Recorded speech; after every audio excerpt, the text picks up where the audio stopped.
Hola amigos de Rock and Pop, estamos acá con Annie Clarke, más conocida como San Vincent. Este 27 de mayo se presenta en el Teatro Caupolicán junto a Kim Gordon, y Rock and Pop es la radio oficial. Hi Annie, how are you?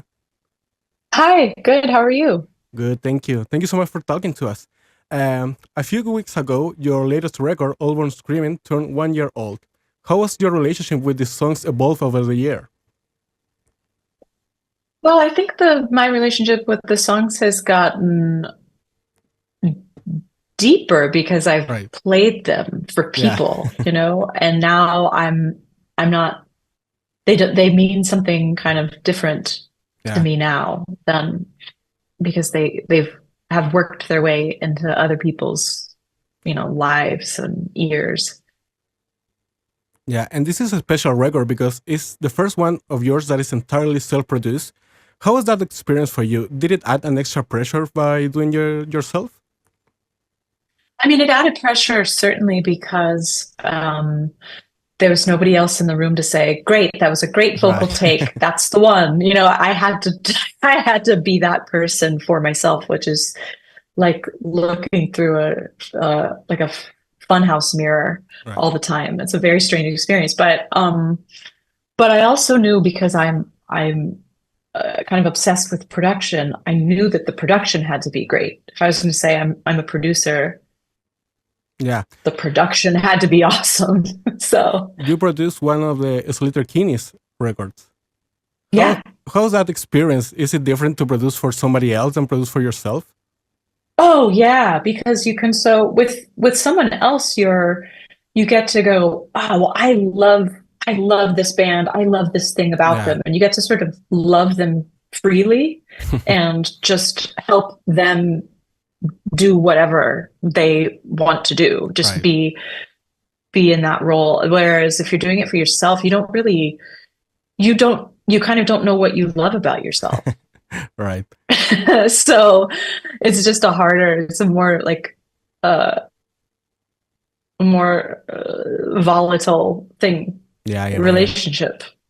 Well, and Yeah. I feel that the title, All Born Screaming, reflects exactly the themes and sounds of the record. But I heard that you had that title from a long time ago. What does it mean to you, this title? And why do you decided that this was the record that you were going to name it like that?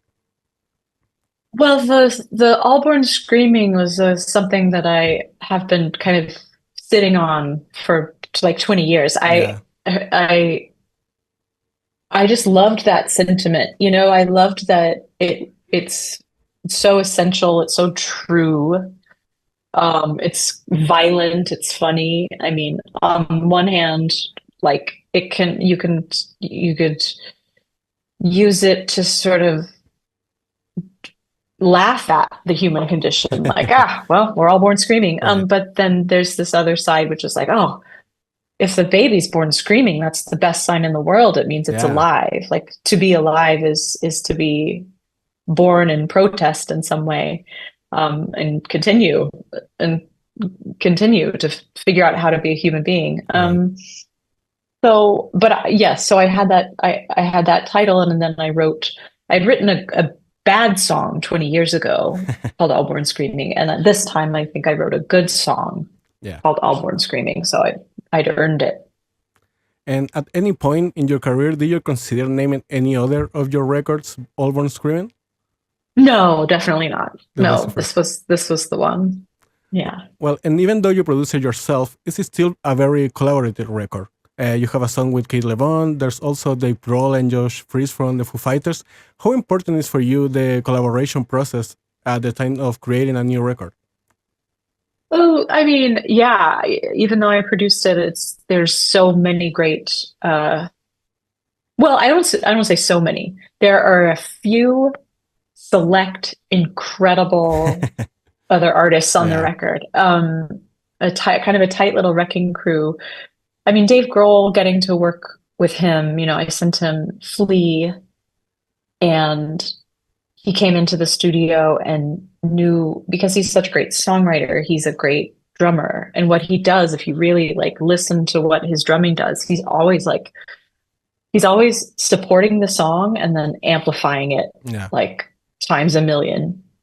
Um, And yeah, he knew that. He knew it inside and out, even though it takes some twists and turns. And yeah, my friend Kate LeBon, who's just one of my favorite songwriters She's and so great. artists, producers as well, came in and kind of pulled me out of my head at a certain point in the record when I was very tired of myself and very, very bored sitting in a room. By yourself. Yeah. Well, and speaking of collaborations, I just remember that today is David Byrne's birthday. It is? Yeah, today is Oh my God, celebrating I his. have to text him. Yeah, we were Oh listening to in the no, I didn't radio. know. Yeah, and well, you did a record together. Will you ever do another collaborative record with another musician? Yes, I would love to. I would love to do a record where I just make industrial dance music and then a bunch of other singers sing on it. That will be amazing. Well, That'd be so fun. if you text David, please tell him that we miss him in Chile too. Okay, I will. I will. He's the best. In November, you released a Spanish version of the album, Todos Nacen Gritando. What motivated you to re-record these songs in Spanish, and how was that process? Well, the process was hard. My thought behind it was that I've had so many great experiences in Spanish-speaking countries, Yeah, and I've looked out into thousands of people and seen them singing my songs back to me in perfect English, and I'm like, if they can do that, I can try to meet people halfway in their first language. They've been coming to me in my right. first language for this long. I can just do a humble offering and try to sing in Spanish. Make this record in Spanish. So Was it was definitely a challenge, but yeah. was there any particular song that was the most challenging to turn into Spanish, or maybe a song that found a new meaning with this exercise? Yeah, I would say there's a song on the English version called Reckless that became Salvaje. Yeah, On the Spanish version that I found there's a lot of words in that, and it's not a particularly melodic song. It's right. more about the kind of unfolding and storytelling and a little bit of a drone. So that one was challenging, but also changing it from reckless to salvaje to savage. Yeah. I was like, whoa, that is so intense. Yeah. It's Like I'm saying, it changes the whole thing. Yeah. Sorry, go on. It's like a new dimension of the song. It takes another whole life, I feel. Yeah. That was really that felt really like something when we landed on Salvaje. Right. Well, yeah. And you are back in the road in just a few days. You are back in Latin America. Any chance we're going to hear some of these songs in Spanish?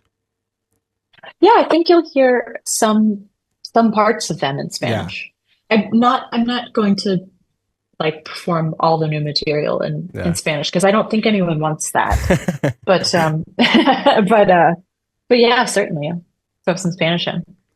Well, the last two times you were here in Chile, you performed at Lollapalooza, Chile.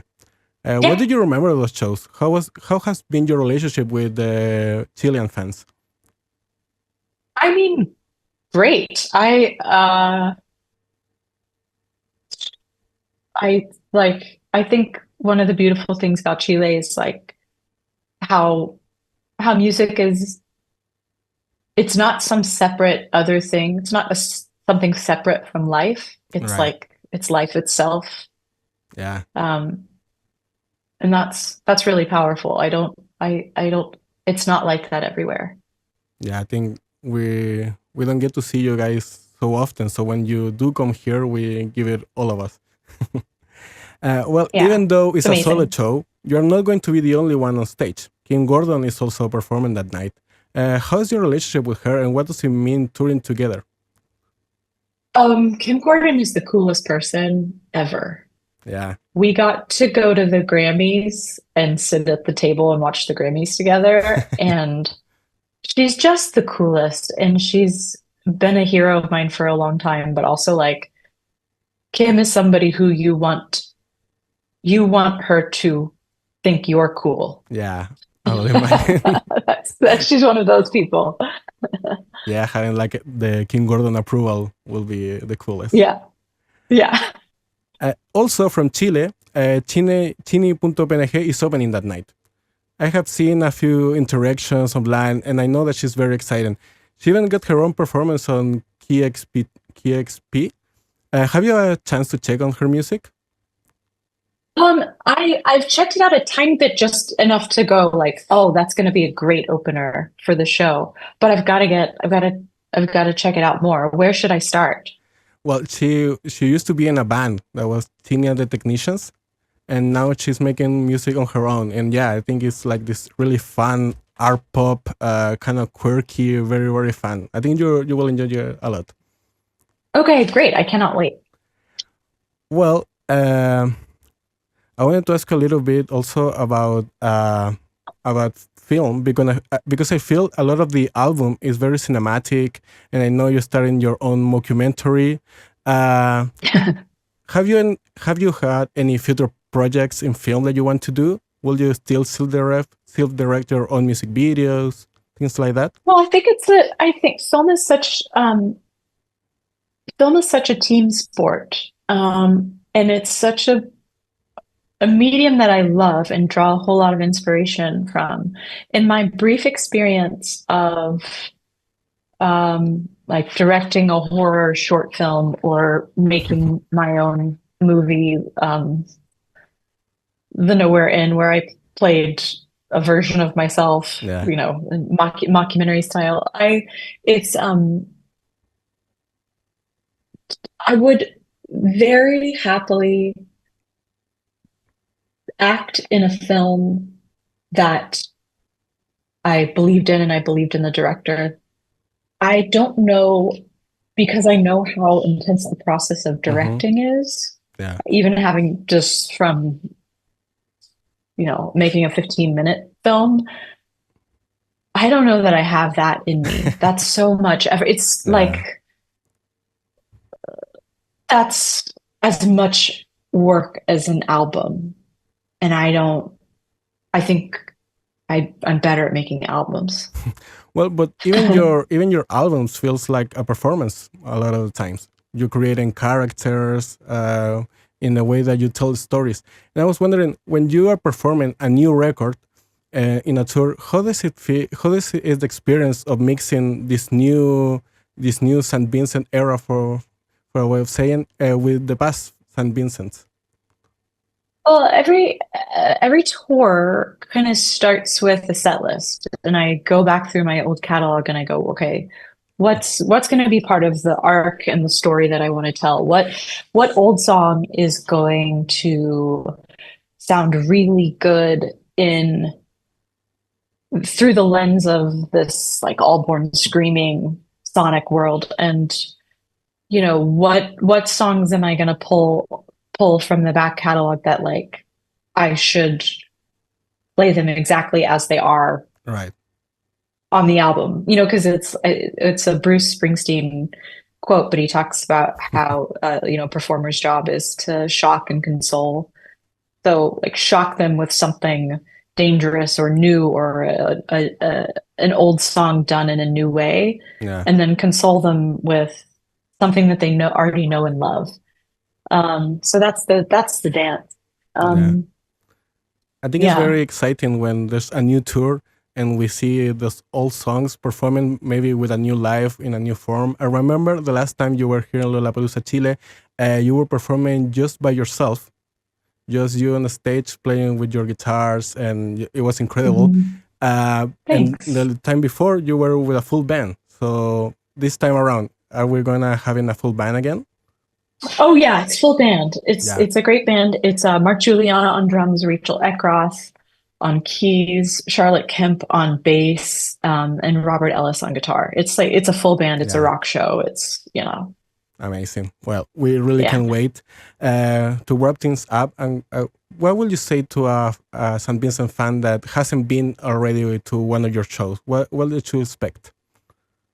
I would say I hope it's a place where you can lay your burden down and feel free for 90 minutes. Yeah.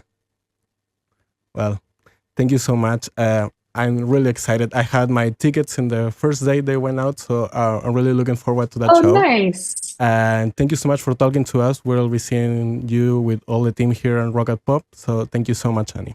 Have a great show. Thank you very much. It was very nice talking to you. Thank you. Thank you. I'll see you in a couple weeks. Yeah, 2 weeks. I'll see you. Have a great show.